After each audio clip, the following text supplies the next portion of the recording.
yung may pakialam dito dahil ito po ay korporasyon na pag-aari natin lahat. Hindi ito family corporation na maaari mo ng tanggalan ng gusto mong pera, na maaari mong ilipat. O sige, gawin natin ito, pinagagawa may congressman dito, pinagagawa may senador dito, doon natin dalhin pera na yan. Pero pwede ba yun? Eh parang nasa health services ito eh. Pero pwede ba yun? Itutuloy mo na parang sariling pera yan na hindi mo ginagawa sa akin na hindi po gano'n yun. Iba po ang GOCC na ito, mga kapatid. Kaya dito po sana nga, magtulong-tulong tayo. Tama sinasabi ko ni Jason kanina, ang lahat ng ating mga nakapangalay po dito, si Professor Chela Magno, na dito po kinakailangan mag-ingay ang bayan dito. Huwag natin pahintulutan ito. Kasi ito po ay pagmamalabis sa puder. Mali po itong ginagawa nila ito. Mali. Kumuha kayo ng pera sa iba.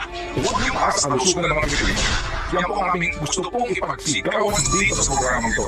Tayo po'y makiisa, magtulong-tulong para kung tinahin itong mali ginagawa ito ng gobyerno sa mga miyembro ng PhilHealth.